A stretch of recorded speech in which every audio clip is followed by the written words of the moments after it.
Hello, welcome to my channel. My name is Jenny. I'm from JennyCardDesigns. Thanks so much for stopping by to spend some time with me here today. My YouTube channel contains content that is intended to share paper crafting, tutorials, and inspiration with all of you. I hope that you enjoy. Today's video, we're featuring the JennyCardDesigns Festive Fall Card Kit. I'm going to show you the contents of this kit and make some card projects for you. So starting with the cardstock, you get 8 sheets of JennyCardDesigns Pure Luxury cardstock in Faded Brick, Honey Mustard, Sweet Mango, and Craft. And then you get 3 6x8 stamp sets. The first stamp set that I'm showing you here is the Zen flowers. These are some gorgeous flowers and sentiments. The next set that we have is my favorite. It's the Haunts and Harvest stamp set. This is a great stamp set with some ghosts and Halloween images. And then the last stamp set we have is called Autumn Silhouettes. Now these are some gorgeous leaves and silhouette images and sentiments as well. And then you also get coordinating dies for the 2 stamp sets, Haunts and Harvest and Zen Flowers. So you get dies for all of the larger images and some of the smaller ones as well. The last item in this kit is the Harvest Flourish stencil. And that's it for this card kit. So let's start making some cards. I'm going to make 10 card projects for you. Let's start with card project number 1. We'll start with the Zen Flowers stamp set and my Misty. I've got a quarter sheet of JennyCardDesigns Pure Luxury Heavyweight cardstock. This is the 120-pound cardstock. And I'm going to take the largest flower image and I'm going to load that up onto my cardstock. And I'll also take one of the greetings, the Happy Thanksgiving greeting. And I'm going to get everything loaded up onto the door of my Misty. I want to make sure that my sentiment and flower are straight. And I'll just pick everything up with the door of the Misty. And then I'll reposition my cardstock back into the corner and use my magnet to pin it down. And then I'm just going to use the palm of my hand to wipe off some of that manufacturing residue, because sometimes it won't take to ink very well when you have a brand new stamp. So I'll wipe that off, and then I'm going to use JennyCardDesigns Black Onyx ink, and I'll ink up my stamp, make sure I get all of the area covered very good, and then close the door of my Misty and press, making sure that you give good, firm, even pressure. And I do stamp this 3 times to make sure I get a nice dark black even impression. Okay, now let's do some coloring. I've just got a mix of different color Copic markers. I just like to color and I try to make some shading and blend. I start from the center and blend the markers out. I use some yellows and some pinkish red markers. And I just flicked my color in and I kept going back to that center of this flower. I didn't like the center the way it looked, so I kept laying down more color. So I'm just going to go around, fill in all the spaces. And once I'm happy with the way it looks, I'm going to leave it alone. Oh, no, I'm not going to leave it alone. I'm going to go back to that center again and darken up the center, and we pretty much take away that yellow completely. I am almost done with this flower. I've got a Tonic Studios Aqua Shimmer pen that I'm going to cover the flower with, and I just wondered if you have ever seen a more complicated flower that is so simply colored, but so complicated to make simply colored. Does that make sense? I feel like I'm losing my mind here. Alright, let's get back on track. So I trimmed out this panel. I've got a black piece of cardstock to mat to create a nice matting layer. And I've got a card base, and I'm going to adhere everything together. And then I'm going to add some gold pearls to this flower. Some right in the center, and then some just scattered around. And I just used liquid adhesive and a jewel picker for that. And that is it for card number 1. Here's a close-up look at our finished card project. It's such a simple card, but I spent way too much time on it. But I like the way it looks in the end. And I'm sure many of you can relate to these simply complicated cards. Alright, let's move along to card number 2. I'm going to use the Haunts and Harvest stamp set, and I'm going to take the little ghosts out of this one. And I'm going to load those up into my Misty, and I'll get them placed in the top. I want to stamp 2 of them. I'm going to make 2 different cards with these ghosts. So I'll stamp it once with my JennyK Black Onyx ink. I'm going to stamp it a couple of times actually. And then I'll spin the cardstock around and stamp the ghosts again on the other side. This way I get 2 sets of ghosts that I can cut out using the coordinating dies that came with this set. So I'll just use some tape and tape my die to my cardstock and run it through my Gemini.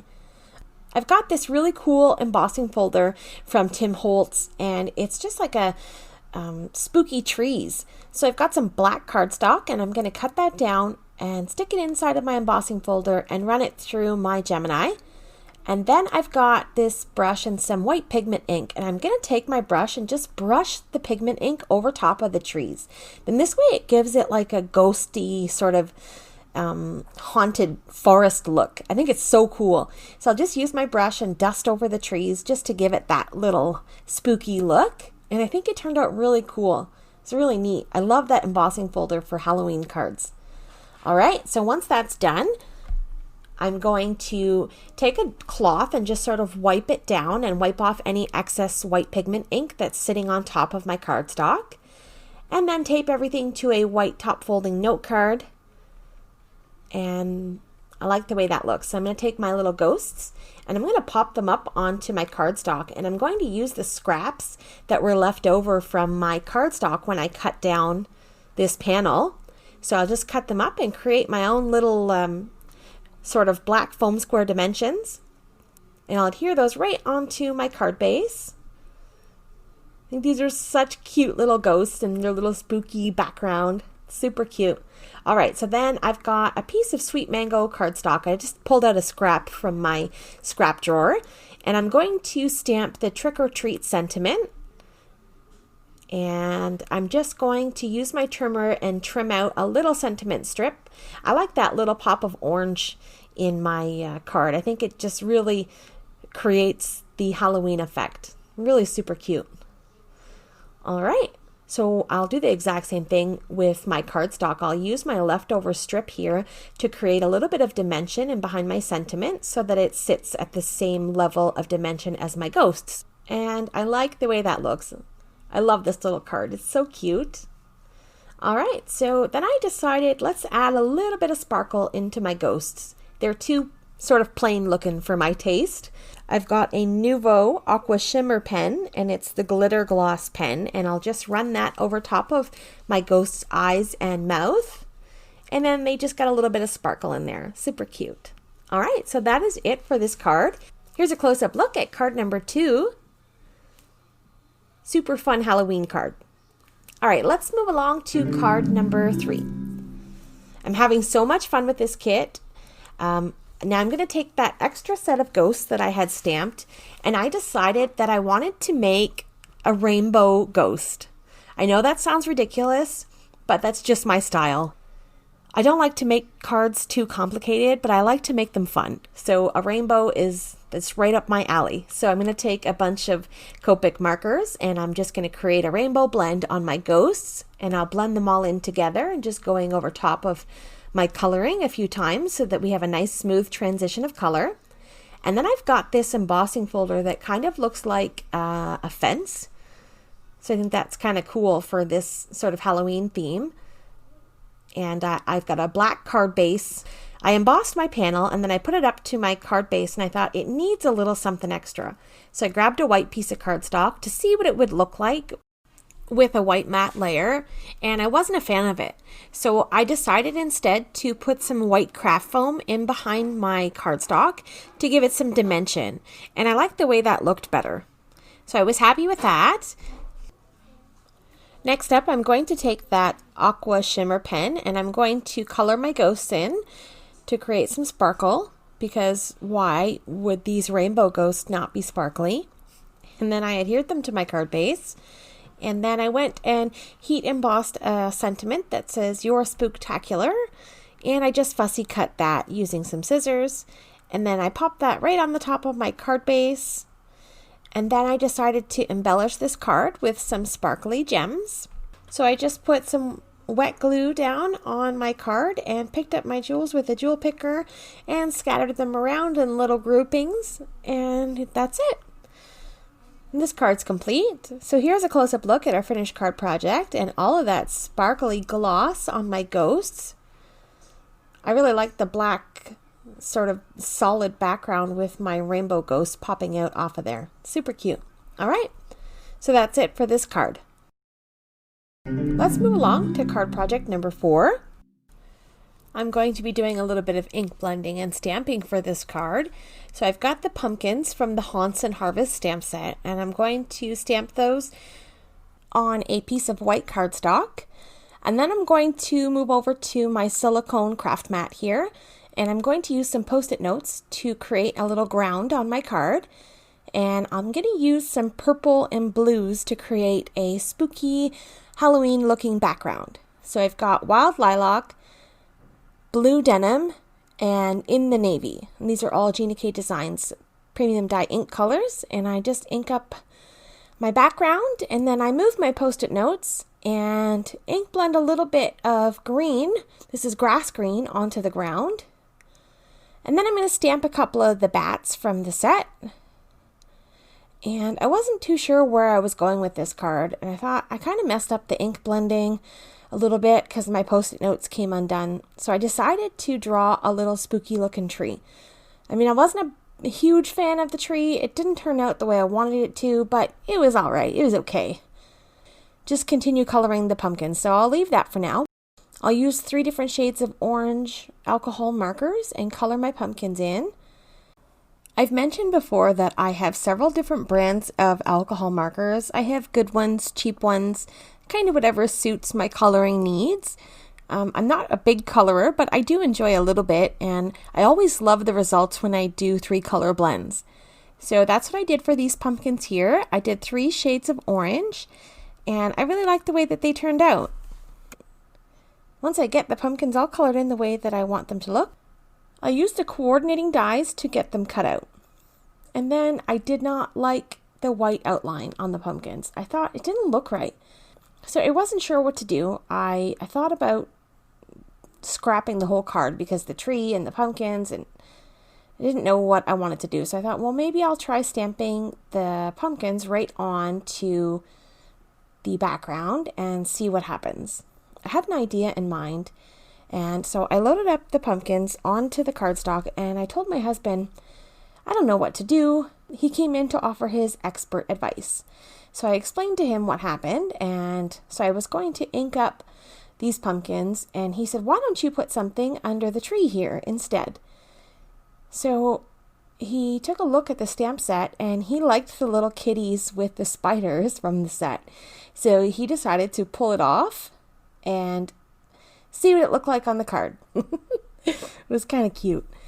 And I thought it was cute, but I don't think the cat was proportionary to the tree. I thought the cat was bigger than the tree, so I didn't really want to go with that. He really tried to convince me, but I decided to stick with my original idea and stamp these pumpkins down on the background. They're already inked up, so I press it. I say, oh, too late now. Pumpkins are there.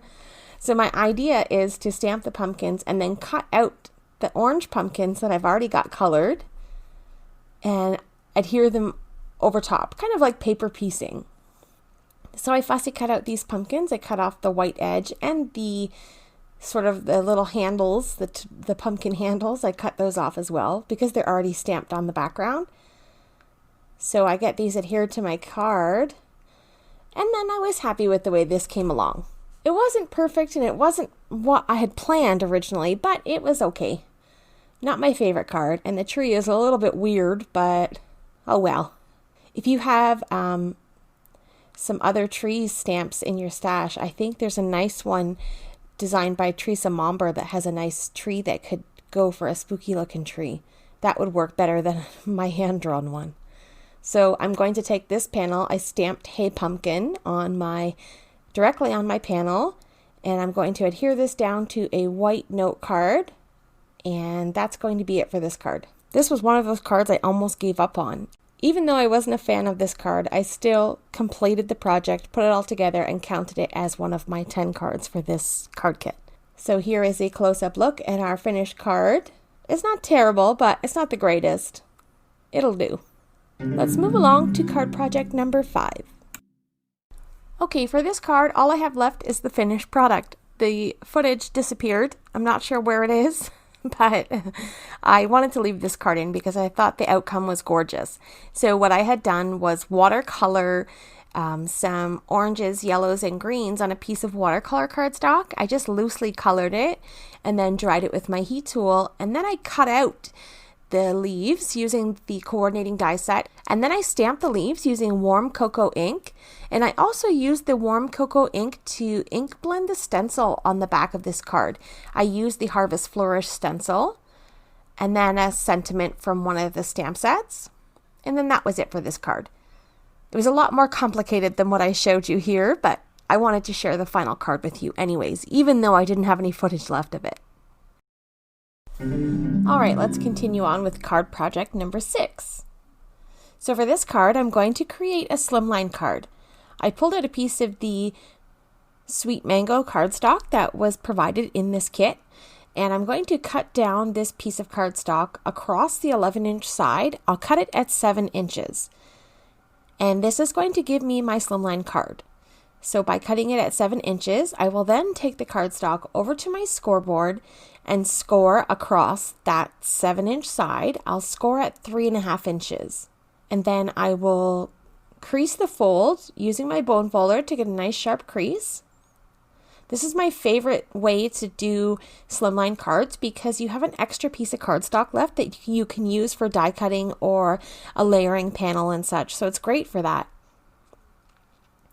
So I'm going to take some tape and the Harvest Flourish stencil that came in the kit and an ink blending brush.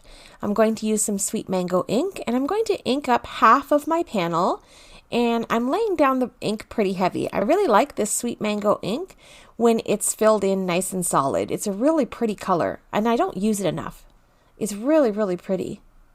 Okay, so I'm going to get that inked up, and then I'm going to shift the stencil, and I'm going to find kind of what I call the happy middle, where it's not going to be perfect, it's not going to meet together perfectly, but it's going to be good enough for me. So I'm going to ink it up, and later on I'm going to cover up that transition just a little bit so it's not going to be so obvious. So I ink that up, and I think it looks good, and once it's done, I'm going to peel off my tape, and then I'm going to take it to my trimmer, and I'm going to trim it down so that Sweet Mango cardstock will come out from behind my panel, so you'll have a nice view of that. So this panel is going to be about 3¼ by 8¼ and then I'm going to cut a black layer. I'm going to cut a piece of cardstock that's going to be about 1/8 of an inch bigger to create a nice frame around my cardstock, and I'll get everything adhered down, and I have this little scrap left over, and I thought that'll be perfect little spot to put a transition. I pulled out the Haunts and Harvest stamp set, and I thought, how about I use the little kitty with the spiders? So I'm going to pull that stamp set out, and at first I thought I was going to stamp directly on the card, so I decided to take some scissors and cut apart my spiders from my kitty. Because in the die set, they're not connected anyways, they're separate, so I didn't think it was a big deal by cutting these apart. So I'm just going to slowly cut around the cat and in between the spiders so that I don't damage my stamp. But there's lots of room here. There's lots of photopolymer around the edge of this stamp, so I was able to cut it safely. And then I trimmed off any of the excess. Okay, so this is what I have now, and I put my little kitty up on that little ledge there, and then I'm going to stamp my spiders hanging down from it. So I then decided that I'd like to stamp them on cardstock and pop them up. So at this point, this is where I realized I didn't have to cut the stamp apart, but no big deal. So I went ahead and I stamped it with VersaFine Onyx Black ink, and then I'm going to use some clear embossing powder and cover my images and tap off the excess, and then I will take my heat tool and heat set these images until they're smooth and melted. So you get a really good look at that melting embossing powder. That's so cool. It's one of my favorite things to watch. I think anybody who makes cards and likes heat embossing loves to watch that powder melt. It's pretty neat. So I go ahead and I get those cut out with the coordinating die, and then I'll adhere my little black strip over my transition of ink blending. And then I'm going to take my kitty and I'm going to pop him up right on top of that little ledge. And then I'm going to adhere my spiders right down to my card. And for my second spider, I wanted him to be a little bit longer. So I used a ruler and a Sharpie and created a little longer stem. And I cut off the stem that came with the little spider. Okay, and then I stamped the sentiment. This is Happy Halloween on white cardstock and matted that with a little bit of black as well. And that's it for this card. I think this is a cute little fun Halloween card, a little bit different, and it's a slimline card. I really like the way that this turned out. I think this is one of my favorite cards. I think anything slimline is one of my favorite cards. Here's a close-up look at that finished card project. All right, let's move along to card number 7. Okay, for this card, we're going to use the autumn silhouettes. I'm going to be doing some ink blending again. Now, I just got these new ink blending brushes and I ordered them from Amazon. They were only $12. They're really great quality. The only difference is they're a little bit smaller than my other ink blending brushes. I don't think that's such a bad thing. I like the ability to be able to control, but for the price point, these were pretty great brushes, I have to say. So I bought a couple of those so that I had some extra blending brushes for my different colors of ink. So now I'm going to take a piece of regular typing paper and I'm just going to tear it. I'm just going to tape it over a piece of cardstock and I'm going to do some ink blending. I've got 3 colors. I have Lemon Drop, Sweet Mango, and Dusty Rose. And I'm going to ink up my brushes and I'll start on the paper and ink blend off onto the cardstock. I used my brush in a circular motion, and what I do notice is that with these brushes I don't get any harsh lines or anything. But the ink may look a little bit splotchy because some parts are drying faster than others. And JennyCardDesigns premium dye inks have a smoothing agent inside of it. So once I peel this away, we've got this beautiful ink blended background. And as it dries, it'll smooth out to a beautiful, almost airbrushed look. I'm going to grab this stamp from the Autumn Silhouette stamp set. And I'm just going to wipe off any of that manufacturing residue. And I'm going to stamp it a couple of times with JennyCardDesigns Onyx Black ink, and then I'm going to clean off the stamp and then I'm going to shift it. I'm going to move it onto my panel and just lower it a little bit so it's kind of like a staggered look, and then I'll get that stamped, and then I'm going to clean it again and shift it one more time and stamp it a third time, almost just at the very bottom of the cardstock, and then I'll stamp a sentiment that says, "May all of your weeds be wildflowers." That's really cute. All right, so I'll trim down this panel and I'm going to put some craft foam in behind it. I'll just cut up a piece of craft foam and then I'll adhere everything to this slimline card base that measures 8.5 inches by 3.5. And I'll adhere everything to my card base. And then I have these buttercream gems, and they're from Pretty Pink Posh, and they're yellow, but they kind of pick up any of the color behind it. They're iridescent, super pretty. So I scattered those all over my card, and this card is complete. So here's a close-up look at our finished card project. I love this ink blending technique. It's one of the first techniques that I think that I ever picked up from JennyCardDesigns. It's one of my favorites. Let's move along to card project number 8. Alright, for this card I'm going to do another slimline card, and I've got a panel that measures 4 by 8.5 or something like that. Doesn't really matter. I'm going to trim it down later. I've got 4 leaves lined up from the Autumn Silhouette stamp set, and I'm going to wipe off the manufacturing residue as per my usual habit with a new stamp. And I've got 3 colors of JennyCardDesigns ink. I've got Sweet Corn, Grass Green, and Faded Brick. And now I'm going to ink up these leaves just with the edge of the ink pad. If you had ink cubes, it might be a little bit easier to control, but I find I don't have any issue doing it like this. I just hold my ink pad on an angle and just sort of tap it around, and sort of wherever the ink lands, it lands. And then I'm going to close the door of the MISTI and stamp, and you'll see that I've just inked up sort of the bottom of the leaf and the stem. So I'm happy with that, and then I'm going to come in with the next color. I'll make sure I reposition my cardstock back into the corner of my MISTI and stamp with the Sweet Corn ink. And I'm going to do the same thing. I'm going to sort of ink up in the middle of this leaf so it can kind of blend in with the green and then transition to the next color. Okay, I'll reposition my cardstock, and then I'm going to go in with the last color, which is the Faded Brick.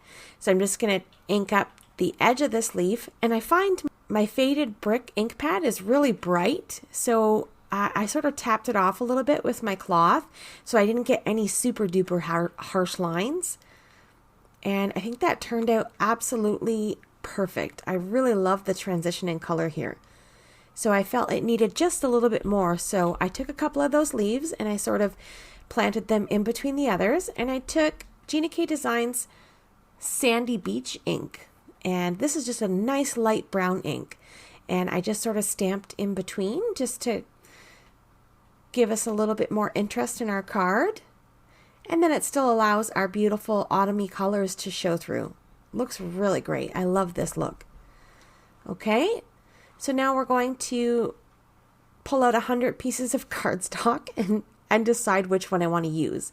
Do I want to use white or black or faded brick or honey mustard? And I don't really know. I asked everybody in my house and everyone had a different opinion. I decided to go with honey mustard. So I cut a slimline card base measuring 7 by 8.5, scored at 3.5 to create a slimline card that measures 3.5 inches by 8.5 inches. I'm going to trim down my panel so that we have a nice 1/4 inch border of honey mustard peeking out behind. And once again with some craft foam for dimension, adhere this down to my card base. And then the next thing I want to do was add a little bit of gold gems to this. I think gold is a really nice autumn color. I'm going to add these gold pearls all scattered around my card. And then I forgot to do a sentiment. So fingers crossed that this turns out well. I'm going to stamp over top of everything. You've been in my thoughts. And voila, perfection. It turned out absolutely perfect. I'm so happy with that. So here's a close-up look at our finished, beautiful tri-colored leaves autumn card. I love this card. All right, moving right along to card project number 9. So I like those fall leaves so much that my next card, I'm going to use the same leaves and sort of the same color combo. I pulled in my wreath builder for this one, and I'm going to use the large maple leaf stamp, and I'll get that loaded up onto my MISTI. And I have a piece of cardstock that's larger than what I need. I'm going to end up trimming it down later. So we'll start with sweet corn. Once that image is stamped, I'll rotate my cardstock 1 turn, ink up with my next color, sweet mango, faded brick, grass green, back to sweet corn, and you have to watch if your cardstock sticks out, you'll get ink on it, and complete my rotation, sweet corn, faded brick, and back to grass green. So we have 4 beautiful colors on this little wreath of maple leaves. I trimmed down my panel, and then I used this piece of honey mustard scrap left over from my slimline card base from my previous project. I score that in half, and I end up having to trim it just a little bit so everything fits. It's not quite even, but it's okay. I like the way that it looks. It's a cute little card. Okay, so I'll glue everything down to my card base, and then I'm going to stamp a sentiment right in the middle of my card using some JennyCardDesigns black onyx ink. And this sentiment says, "Trees show us just how beautiful letting go can be." I think that's so encouraging. So I'm going to grab a few sequins, and these are from Neat and Tangled, and they're just a mix of different sizes and clear and silver and white. And I'll just scatter those around my little card. And then this card is complete. So I think this is pretty simple, but I love the color combination. It screams autumn, that's for sure. Okay, here's a close-up look at our finished card project. All right, moving on to our last and final card, card number 9. So once again, I lost the footage. So surprise, surprise, I'm not sure what happened. I lost 2 recordings today. So I'm just going to kind of show you what I did with this card. So this card is a super duper fun fold. If you really like this, let me know in the comments down below, and I will show you in a video in more depth, obviously. Hopefully I won't lose the video footage, how I made this card. So I'll give you a bit of the measurements. What I had done was take a half sheet of cardstock, and I scored at 3.5 inches, and then 7.25 inches, and created this sort of little base for my pumpkins to sit on. I die cut a couple of those pumpkins with white cardstock and it adhered them together so that they were a little bit stronger. And the back of the pumpkins looked nice as well. I have a scrap piece of white cardstock on the front of the card where the sort of little flap meets, and sometimes it kind of locks into place there. So I think that's kind of neat. And I stamped with the JennyCardDesigns Petite Flourish stamp set on the front of this card. And I also used craft ink for this, and for my sentiment I used warm cocoa. So that's it for today's video. Here is a look at all of the cards that we made here today. All 10 of these beautiful cards from the JennyCardDesigns Festive Fall Card Kit. I had lots of fun creating all of these projects for you today. By the time you see this video, I do believe that JennyK has a new card kit out. So what's wonderful about that is normally the stamps that are sold out from the card kit will become available for individual purchase. So you'll find all of the stamp sets linked down below in the description if you're interested in any of the products that I used here today. Thank you so much for taking a half an hour of your day to spend it here with me. I appreciate all of the support. If you haven't subscribed to my channel, please do. Click that like button and share with your crafty friends. So coming up on screen are a couple of videos that I think you may enjoy. So have yourself a lovely day, and I will see you in the next one. Bye!